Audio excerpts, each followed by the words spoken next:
Assalamualaikum warahmatullahi wabarakatuh. Baiklah, kita coba memaparkan mata pelajaran kita rancangan percobaan. Yang pertama, rancangan percobaan atau disingkat dengan rancangan percobaan atau eksperimen desain. Kalau kita perhatikan, percobaan itu kalau kita definisikan adalah suatu tindakan coba-coba atau trial untuk menguji keabsahan validity dari hipotesis yang diajukan. Itu kalau kita ambil dari Hanafiah. Kemudian rancangan percobaan, kalau kita definisikan kira-kira merupakan langkah-langkah lengkap yang perlu diambil jauh sebelum percobaan dilakukan, agar supaya data yang semestinya diperlukan dapat diperoleh, sehingga akan membawa kepada analisis objektif dan kesimpulan yang berlaku untuk persoalan yang sedang dibahas.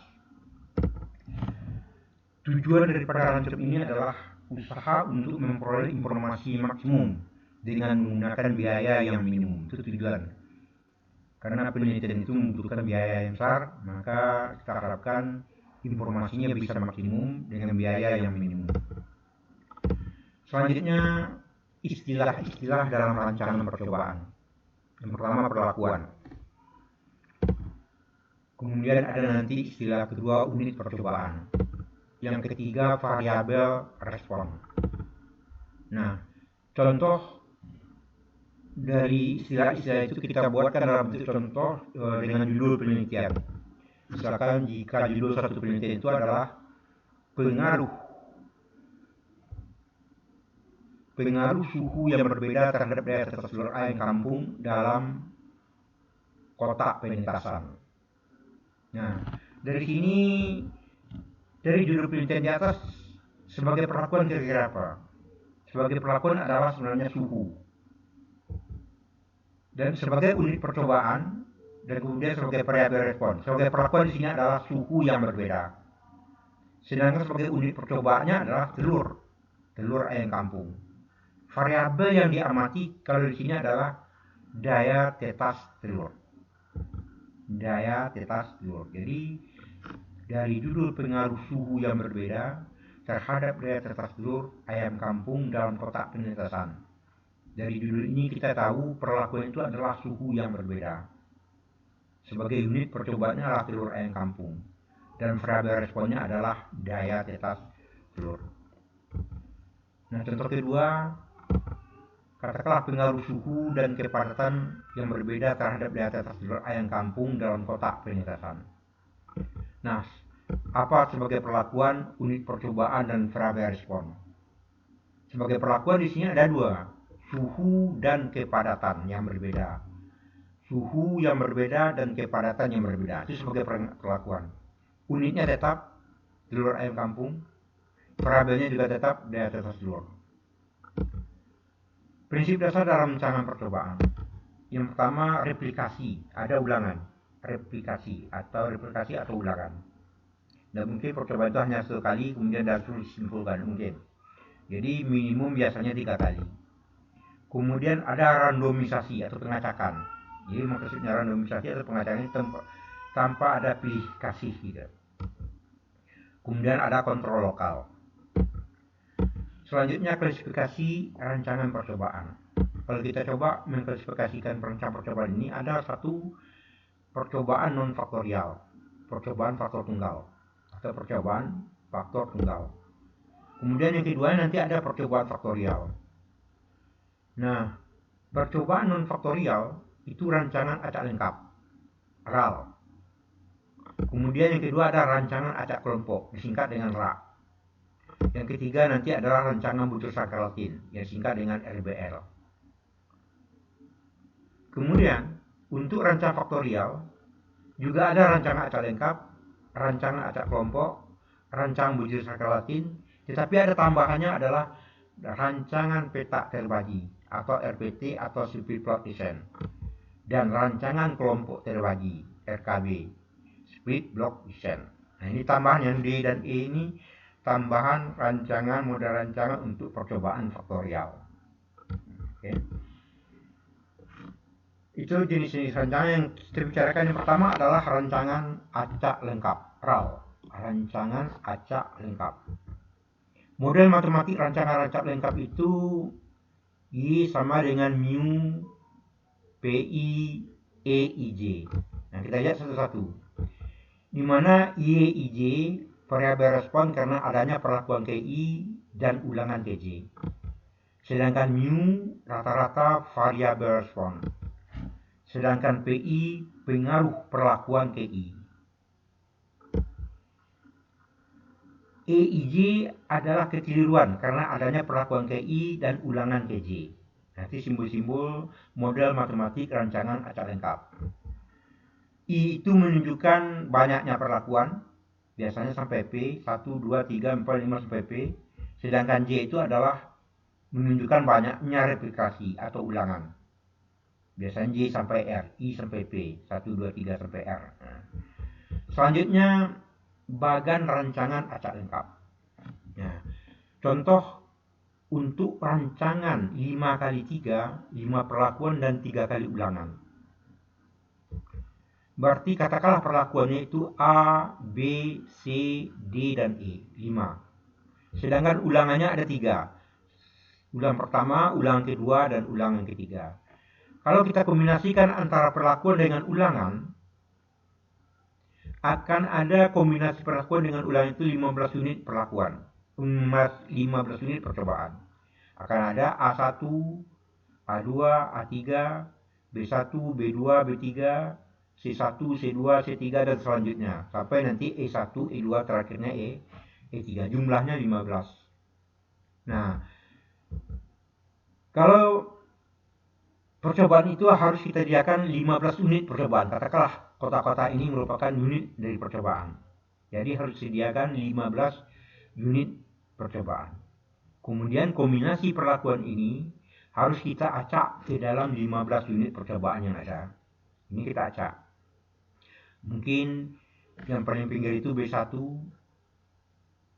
kemudian yang di ujung sananya D1 dan selanjutnya. Ini kita acak. Dari kombinasi perlakuan ini kita acak ke dalam ini. Ya, dari kombinasi perlakuan ini kita acak ke sini. Oke. Kemungkinan mungkin teracak di sini terambil. Nah, acaknya boleh dengan sistem portrait dan serah. Nah, misalkan yang ngambil sistem log, kita ambil tergambar yang pertama B1, kita taruh di sini.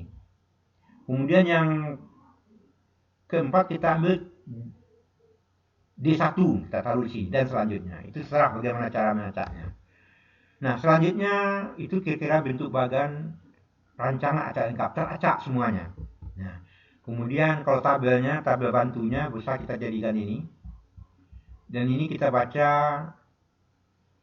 Y11, Y12, Y13. Satu yang pertama ini menunjukkan perlakuan A. Satu yang di belakangnya ini menunjukkan ulangan pertama. Nah, kalau di sini satu yang depan A, ulangan kedua. Kalau ini perlakuan A, ulangan ketiga. Dan selanjutnya. Kalau ini berarti perlakuan ketiga atau C, ulangan kedua. Dan selanjutnya. Nah, kalau ini kita baca Y1 titik. Berarti perlakuan A titik ini jumlah. Berarti ulangan terjumlahkan. Ulang 1, ulang 2, ulang 3 terjumlahkan. Begitu juga ini.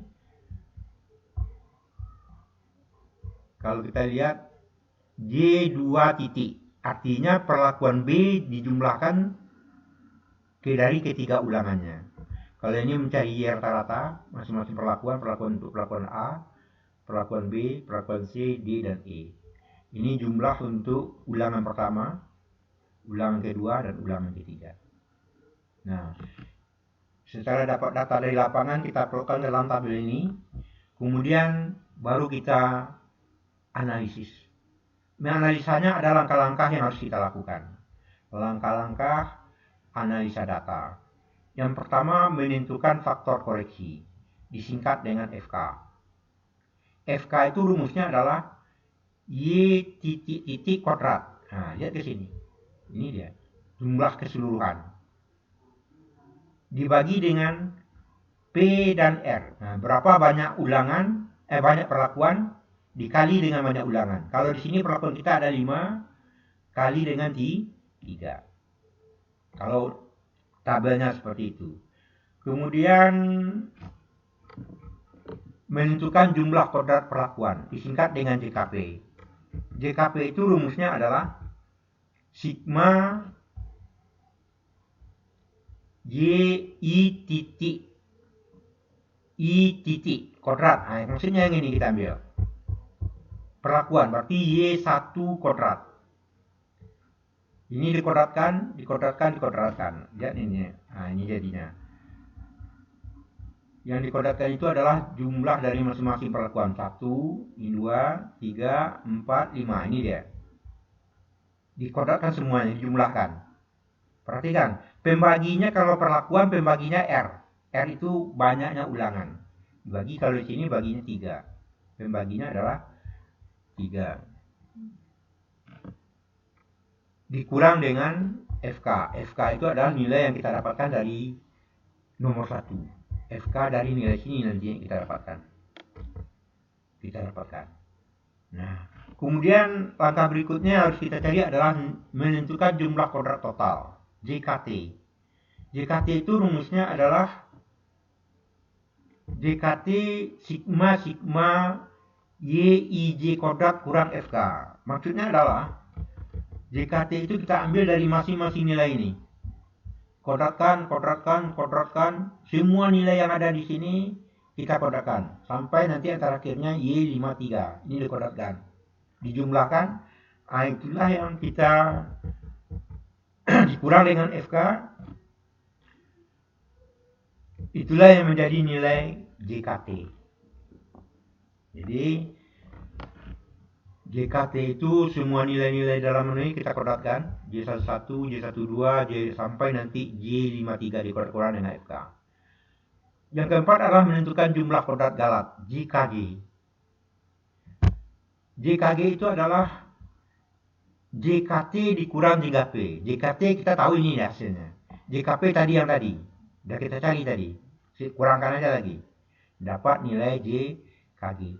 Nah, kemudian baru kita buat tabel analisa variansi, ANAVA, singkat dengan ANAVA.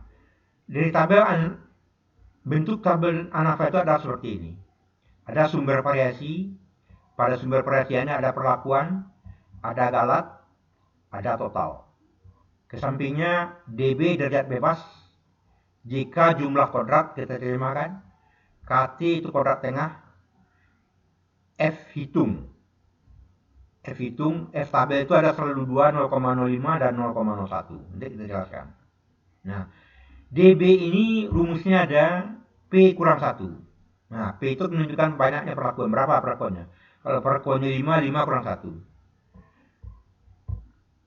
Sedangkan DB total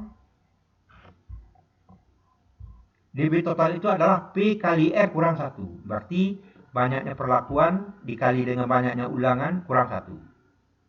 Nah, kalau DB galat ini kita baca P kali R kurang P. Nah, itu rumusnya. P kali R kurang P. DB galat. Atau DB total dikurang dengan DB perlakuan. Nah, itu lebih praktis sebenarnya. DB total dikurang dengan DB perlakuan. Nah, kemudian yang kita cari JKP ya. JKP sudah dapat kita tadi. Ada rumusnya. JK total juga dah dapat. Dari sini dia. JKG juga dapat dari sini.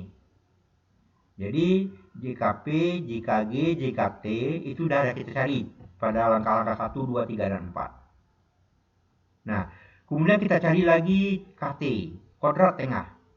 Kodrat tengah P, kodrat tengah perlakuan.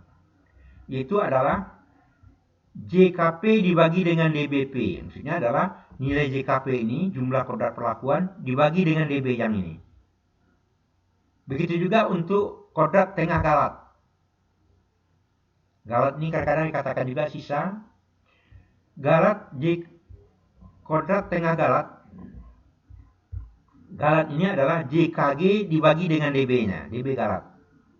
Jadi selalu JKG dibagi dengan DB galat, kalau JKP dibagi dengan DBP, DB galat. GB perlakuan. Nah, kemudian kalau F hitung bandingkan nilai KTP ini kita bagi dengan KTG ini ya. Inilah yang menjadi nilai F hitung. Kalau F tabel itu kita cari di dalam tabel F. Nah, nanti dalam prakteknya kita cobakan. Untuk 0,05 dan 0,01. Selanjutnya kesimpulannya nanti. Jika F hitung lebih besar daripada F tabel, maka kesimpulannya adalah terdapat pengaruh perlakuan terhadap variabel respon yang diamati. Berarti H0 ditolak dan H1 diterima. Sedangkan apabila F hitung kecil atau sama dengan F tabel, maka kesimpulan yang kita ambil adalah tidak terdapat pengaruh perlakuan terhadap variabel respon yang diamati. H1 ditolak dan H0 diterima. Banding terbalik dengan yang di atas. Nah, sekarang kita coba contoh soal. Seorang mahasiswa Fakultas Peternakan melakukan suatu penelitian dengan judul pengaruh pemberian Starbio terhadap pertambahan berat badan kambing kacang. Dalam penelitian mahasiswa ini, dia menggunakan 4 dosis Starbio yang berbeda. Ada 0, 5, 10, 15. Dengan 5 kali ulangan. Untuk ini dia mahasiswa tersebut menggunakan 20 ekor kambing kacang yang homogen baik umur maupun berat kambing tersebut. Sedangkan untuk setiap perlakuan dicobakan kepada 5 ekor kambing yang diambil secara acak. Setelah percobaan selesai didapatkan data sebagai berikut. Nah, misalkan begitu. Pertama bobot badan itu didapatkan setelah penelitian ini, maka dapat untuk perlakuan A itu pertambahan bobot badannya 15 kilo. Ulangan pertama. Perlakuan A ulangan kedua 16 kilo. Ulangan ketiga 15 kilo dan selanjutnya. Katakanlah ini hasil dari penelitian mahasiswa tersebut. Nah, kita ingin menguji apakah ada tidak pengaruh Starbio ini terhadap pertambahan bobot badan kambing kacang. Maka langkah-langkah analisa data yang perlu kita lakukan adalah kita buat tabel ini. Kita sempurnakan tabel yang tadi. Ini 15, 16, 15 jumlahkan berapa? Rata-ratakan berapa? Bagi 5. Kali ini bagi 5 dia. Jumlahkan yang 5 ini dapat 87, rata-ratanya 17 sekian. Selanjutnya C juga jumlahnya 92, rata-ratanya 18,4. D jumlahnya 84, rata-ratanya 16,8. Untuk ulang pertama jumlahnya 66. Ulang kedua 64, ulang ketiga 69 dan terakhir 70. Nah, sekarang baru kita coba mencari nilai FK. Langkah pertama menentukan nilai FK. Faktor koreksi. Tadi rumusnya ini. Y titik kodrat. Berarti kodrat yang ini yang kita ambil. Total kesemuanya. 340 dikodratkan. P-nya di sini ada 4. A, B, C, D. Ulangannya ada 5. 4 kali 5. Nah, ini dikodratkan dibagi dengan 20. Dapatnya nanti ini dia. 5.780. Itu nilai FK. Kemudian langkah kedua yang kita cari adalah nilai jumlah kodrat perlakuan, JKP. JKP itu rumusnya ini atau yang ini. Berarti nilai yang kita ambil di sini adalah nilai yang ini. 77 dikodratkan, 87 dikodratkan, 92 dikodratkan, 84 dikodratkan. Ini kalau kita buat. Pembaginya adalah R. Pembaginya ulangan. Kalau jika perlakuan pembaginya ulangan. Ulangannya ada 5 bagi 5. Kodratkan, tambahkan dapat dikurang dengan FK ya. Dikurang dengan FK 5.780. Dapatnya nanti adalah 23,60. Itulah JKP. Langkah ketiga kita cari adalah JKG. Jumlah kodrat total dulu. Yang kita cari ketiga adalah jumlah kodrat total, JKT. JKT itu kalau rumusnya ini setiap nilai yang tadi, nah kalau kita kembali, berarti nilai 15 ini dikodratkan semuanya. Semua nilai-nilai perlakuan ini kita kodratkan. Yang terakhir nanti ini dia. Nah itu yang kita kodratkan masing-masingnya untuk mencari nilai JKT. Ini dia. 15 kodrat, 16 kodrat, ini banyak tidak saya buat. Dikurang dengan FK. Pengurangnya tetap FK-nya 5780. Nah, kalau kita selesaikan, maka ini akan dapat nilai JKT-nya 56,0. Nah, kalau sudah dapat jumlah produk total, maka kita dapat menentukan langkah keempat, jumlah kodrat galat, JKG. JKG itu rumusnya ini, JKT kurang JKP, berarti JKG-nya tadi 56, JKP-nya 23,6, dapatnya 32,4. Setelah nilai JKG dapat, baru kita melangkah ke langkah kelima, itu menentukan tabel analisa variansi atau ANAVA. Nah, kita buat tabelnya seperti tadi, sumber variasi, ada perlakuan, ada galat, ada total. Nah, DB-nya, berapakah DB perlakuan? Tadi DB perlakuan itu rumusnya P kurang 1. Berapa banyak perlakuan? Kurang 1. Karena perlakuannya tadi 4, maka kurang 1 menjadi 3. Berapakah yang kemudian yang kita cari dulu bagusnya adalah DB total. DB total itu P kali R kurang 1. Berarti 4 kali 5 kurang 1. 20 kurang 1, 19. Nah, kalau untuk menentukan DB galat yang ini, nah berarti sebenarnya 19 kurang 3. Itu lebih praktis. Dapat 16. Jadi galat ini adalah DB total dikurang dengan DB perlakuan. Dapat 16. Kan ini total. Nah, kemudian JKP. Nah, udah dapat kita tadi. Kita tinggal pemindahkan aja ke sini. Kemudian JK total. Udah dapat tadi. Yang di atas. Pindahkan. JKG juga ada dapat. 32,4. Setelah kita pindahkan ini, baru kita cari KT. KT untuk perlakuan, atau kita singkat dengan KTP.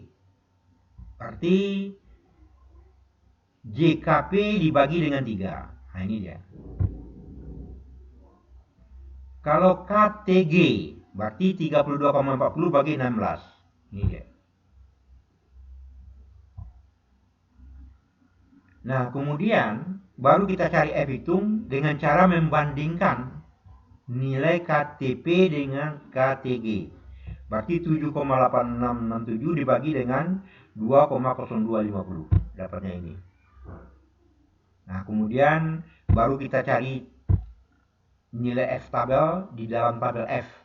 Lihat nilainya 0,05 dan 0,01 dan itu berpedoman kepada DB 3 dan 16. 3 di atas, 16 di samping. Lihat 0,05 dan 0,01. Dapatnya ini. Kalau ini udah tahu, kita bandingkan sekarang lagi. 3,88 F hitung. Kita bandingkan dengan ini. Besar ini. Besar F hitung. Besar F hitung. Kasih dia bintang 1. Kalau dengan ini, kita bandingkan dengan 5 kecil. Berarti bintangnya hanya 1. Nah, ini sebagai contoh ya. Sebagai contoh, kalau seandainya di sini 6,88. Seandainya ya, 6,88. Bandingkan dengan ini, besar dia bintang 1. Bandingkan dengan yang ini lagi. Karena 6 tadi besar juga dia, tambah bintangnya. Jadi bintangnya 2. Nah, selanjutnya kalau seandainya di sini 2,88. Kecil dari sini. Nah, kalau kecil dari sini, bintangnya nanti bukan bintang, tapi simbolnya ada NS. Non-signifikan. Artinya tidak ada pengaruh. Itu cara pembuatan superscriptnya. Oke. Selanjutnya, nah karena bintangnya 1, maka kesimpulan yang dapat kita ambil dari penelitian tadi adalah terdapat pengaruh nyata. Kalau bintang 2 sangat nyata. Kalau sekarang pengaruh nyata P kecil dari 0,05 antara pemberian starbio yang berbeda terhadap pertambahan bobot badan kambing kacang. H0 ditolak dan H1 diterima. Artinya secara praktis dapat kita katakan ada pengaruh starbio terhadap pertambahan bobot badan kambing kacang.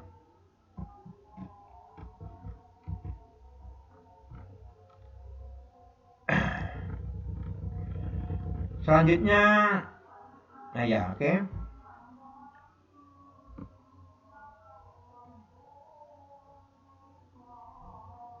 Nanti dalam modulnya nanti ada latihan ya. Jika seorang mahasiswa mengadakan suatu penelitian pengaruh dosis GnRH terhadap kecepatan munculnya uterus berahi jam pada sapi beruang cross menggunakan model RAL. Hasil penelitiannya adalah sebagai berikut. Nah, misalkan ini dia. Dari hasil penelitian sebagai latihan kita,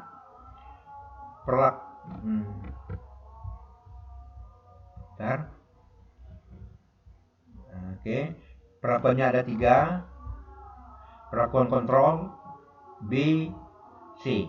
Hasil penelitiannya ini. Sekarang pertanyaannya, buatlah analisa variansi dan apa kesimpulan dari penelitian ini. Nah, sekarang tolong Anda cobakan dan nanti kita coba diskusikan.